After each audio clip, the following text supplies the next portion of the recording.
And it's also a thing where people assume trad wives are going to always be submissive and just like let their partner steamroll over them all the time. And that's also not the case. Like there's so many variables in all the relationship this all depends dynamics. on how you want to define things, right? But tradition, like how would you even define tradition? It's actually a hard word to define.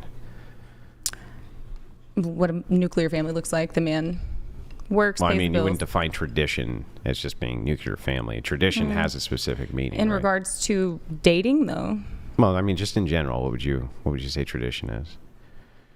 following what generations before you did. Yeah, I think there's some truth. I don't think that captures it, but it kind of has the right idea to be charitable, right?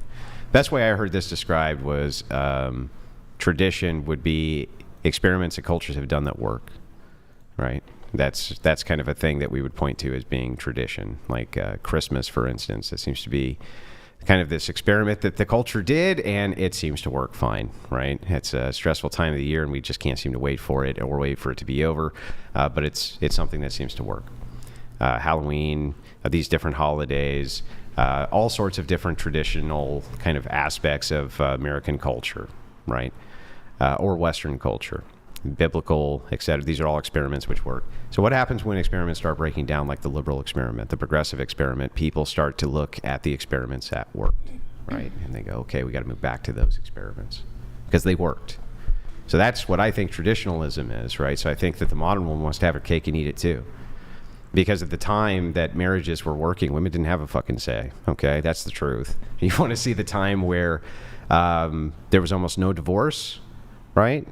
We can show you a time when the happiness index was likely They happier. couldn't file for divorce, so They does could. it count? No, they could. Like, so you're accounting for like past the 80s? They could. Okay. They could show cause for divorce. Even the church granted divorces for infidelity, things like this. But even in the early 1920s, 1930s, right, 1940s, people were much happier. And everybody you ask in modernity, Well, they could get a divorce, but they couldn't have I've asked this question a million times. You think people were happier in the 1950s as they are right now? Almost every time the answer is yes. I think they were. Interestingly enough, women couldn't have the credit cards, though, right? Women couldn't have. They didn't have all this suffering. They didn't have all this shit. Very strange to me, right? Why it is they didn't have any of these kind of feminist ideals, and yet seem to be far happier when they didn't have all this say. So I think when people say tradition, they don't really mean tradition. They mean, I want modernity with this kind of LARPing aspect. The LARPing aspect being, yay, I get to stay at home and not fucking do shit, right? Yay, this is great. But I don't think that's traditional. What's traditional about that? And tradition is supposed to be that you obey. That's supposed to be the tradition. The tradition's not supposed to be egalitarianism in the household. That's modernity. It's the I don't know opposite about of tradition. obeying, but Yeah, right. But why not? Because just the word makes you sick because you've been completely brainwashed, just been worked on your entire life, that obedience to a man, you're every bit as good as him, even though it has nothing to do with good. there was one of those Burr moments. It has nothing to do with I good, think- right? Well, maybe it's my social programming, but just my personality type in general. The like, obey, not a fan. But I am a fan of doing the cooking and the cleaning and all of the things in That you like to do. exchange. Right, but that's Well, I not don't obedience. necessarily like to do. I like to cook. Yeah, but it's not obedience for you to do things you like to do. It's obedience for you to do Yeah, but- things that you don't like to do when you're told to do them. That's obedience. But we could also just say that the nuclear family dynamic works better, and you don't also have to be like totally subservient to your partner. It doesn't work. What breaks it down is the lack of subservience from the woman. The lack of obedience from the woman is what breaks it almost every single time. This is why, you tell me, why are they filing for divorce at such high rates? Why are they pushing back against men at such high rates? They're completely disobedient in their relationships. Looks like you have something on this. Go ahead. No. I mean, You agree? Do you No. agree or disagree with Andrew? I don't agree. Why? For a few reasons. I don't know. I'm just... You want to articulate those? On what specific points? Like Obeying, obeying. Okay. So, I mean, submission. I don't know. If somebody wants to obey, I just... It's not obedience. Yeah. It's like, I'll do what you want if I want to. It's like, well, where does the obey part come in? Right. Well, I'll follow you as soon as I think that I need to follow you, when I decide that it's okay to follow you, then I'll Ryan follow from you. The Office. But no, but like maybe obedience doesn't need to factor in though. Maybe we could just get back to men being providers and leaders and women being mothers and caretakers great. and You taking gotta- stress off of the men by handling the things that they don't have the time to do if they're Yeah, that's providing. great. You get all the perks and the benefits. I mean, not all, like I don't think most women also want to cook, clean, and Oh bear no! babies. Oh, that's so hard to cook and clean. Look at this. I don't think it's okay? hard if someone else So you get to pays bills. so you get to stay home all day. You get the luxury of being at home with your own children. You don't have to outsource that if you're not lazy and you actually homeschool. And if you're not, your kid's going somewhere else for 8 hours a day.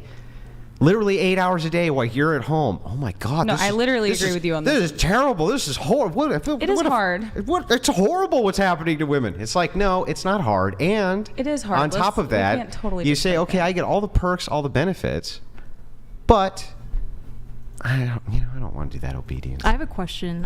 Fuck that obedience thing. And it's like, And I'm so not that's a saying pretty that- raw deal for men. But like also like I can't even imagine a situation where one would need to be obedient because I'm like looking at my boyfriends and like ex-husband and like, well, maybe. When it matters, that's when. But like, so give me an example of like like what? That's what I was gonna say. Like, what In extent what way giving we you need to? multiple what examples. Like, we like, could do you talk think about you can beat intercourse, your for wife? example. Like, do you think that that's acceptable? no. Okay, but like, to what extent do you think she should obey though? Like, what if she disobeys you? Then Within what do the you do? confines of reason. Like, so just give me an She has to example. be obedient within the confines of reason. Beating your wife would be sinful. Okay, well, if she doesn't obey you, what do you do? What would you do? What, for disobedience? Yeah. Well, the same things that you would do right now. You would try reason, right? You would explain what their duties are, and you would go to your community, in this case, the church, to see if you could get this reconciled, right? Because it's a problem. And what if she continues to disobey? Well, then there's going to be extreme problems inside of the marriage, and it's going to be a lot of fucking misery. That's what. But marriage takes work between both people. Yeah, I'm not disputing that. If, like, somebody doesn't want to do something. I still want an example of obeying. There's no disputing. Well, okay.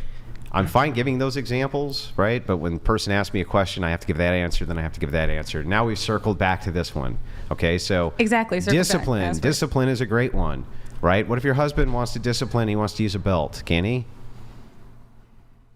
Yeah, see? It's I mean, I like, don't it's really. so easy. Honestly, I'm not. I'm gonna get so much shit for this. I'm not totally against spanking. Like, I think it's got to be age appropriate and it's got to be not Yeah, but why do you get to decide that, not him?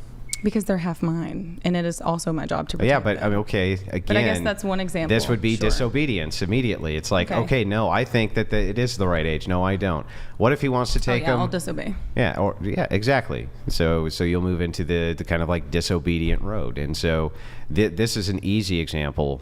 Schooling, extensions of what types of things you'd want them to do. For, let's say, you want them to play music, or you want them to have these curriculums. Maybe you're disagreeing on those things. Ultimately, somebody's going to have to ultimately be the decider, I think. Again, but when I'm talking about disobedience specifically, it's like, no, you don't get to beat your wife. That's insane. Doesn't comport with reason, right? But you can use shaming tactics and utilize the church to assist you in kind of moving and counseling the relationship the right direction. This is actually, it's below the threshold, but Alvin Sam, this is a great super chat. You have a problem being submissive, but demand chivalry and breadwinners. Well, that's what I was pointing out already, right? Is that like you get to stay at home. You get all the perks of this, but no, as long as I keep getting what I want, you do what I say. Well, I just think for me personally, it's circumstantial, and I'm willing to budge on a lot of things. Like, I'm not probably as combative as maybe I'm making myself seem, but you're not just gonna, especially because I have kids and they're my kids. So maybe my perspective on it's a little bit different than if we had a shared child. But I'm willing to budge on a lot of things. Yeah, maybe, right? But that's not really the point.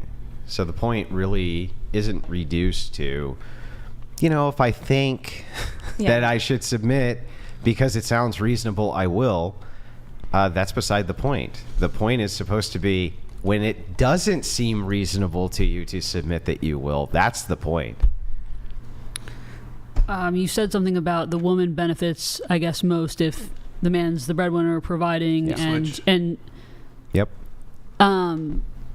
one thing I want to comment on is if the woman is providing homeschooling to the child, let's just say it's that sort of scenario, because right now a lot of people have issues with the school system. Yep. Well, then the man also is benefiting because that wife is capable of providing schooling for the child so that they don't get indoctrinated in the school systems that Consider could this be to be the bare minimum. The could bare be minimum of duty and responsibility of a good mother is that if she is enabled by her husband to stay at home and homeschool her kids, then she should. That should be a duty. This is not. When I see this idea, it's like a top. It's like somebody spinning a top. It makes no sense to me. It's like, look at this great thing I'm doing. No, this is a baseline duty. It's a baseline duty. You know the public school's fucked. You know they're indoctrinating your kids. You know they're doing horrible things to them, right? You know this. It's like, so you have a duty, if you can, to stay home and, homeschool your kids. You have this duty. I consider that to be a baseline. I would not consider that to be something in addition that you're doing in the benefit of your own offspring. Agreed, But but most if- women aren't doing it though. let's just say he marries someone who isn't capable of doing that. I would love to be able to homeschool my kids. I think it's something that's necessary right now, considering everything that's going on. But I just think that it's unfair to say that only the woman's benefiting then from the man being the breadwinner. There's a dual No, benefit I'm not saying there. only. I'm not, never. Okay, so I don't usually deal in monoliths. Sometimes because there are some all statements which are okay, but I don't usually deal in monoliths. So it's not that there's only the benefit to the woman. I'm saying the vast majority of the benefit is to the Okay, woman. I just wanted to clarify that. Right? The vast majority is to the woman. And the ability, I think, is a gift. I think a man's giving a woman a gift that she can be able to stay at home with her own kids. Because I got to tell you right now, you're a single mom, for instance. I bet you wish you were able to stay at home with your kids. 100%. And so, that's a massive gift to give them But not enough to deal with with actually submitting. shitty husband. Yeah, but think about what you just said here, right? See, that to me that's also bizarre to me. I don't understand that. Self-sacrifice for the purpose of your children. I thought you were supposed to be the nurturing ones. So yeah, well, okay, but my situation's a little bit different. I'm I'm not saying you have It to put wasn't- up with physical abuse, things Right, like that, right, but right. the concession of just obedience for a better life for your kids, it just seems like it's such an easy thing to concede on. And yet so many women are like, I just couldn't possibly. I just couldn't possibly But do there that. are provider men who are happy to involve you in every discussion and there be compromise. Why is there always this idea that because the man ultimately decides, that means a woman's never getting consulted? Right, but for example, like you talked about the spanking thing, that might be one thing that I take a stand on, and he may be okay on this one, and that's okay. It doesn't mean that men who he's suddenly, just because of that one instance where he didn't put his foot down. No, and, sure, he can make a concession to a reasonable suggestion. Of course, there's nothing wrong with that. Has nothing again to do with the fact though that what if he didn't? So it's not that, okay, you made a great point about spanking, and he's like, you know what, that's a really good point, and I think that we'll do that. The question is, what if he doesn't? If he goes, I know you think that's a great point, but you're fucking wrong, and I'm going to do it anyway. Yeah. Right? That's I where... would probably concede on a lot of other things. That is not one. Right. So it's the idea of the concession with the obedience that you still know better. And so that's why these relationships, I think, break down.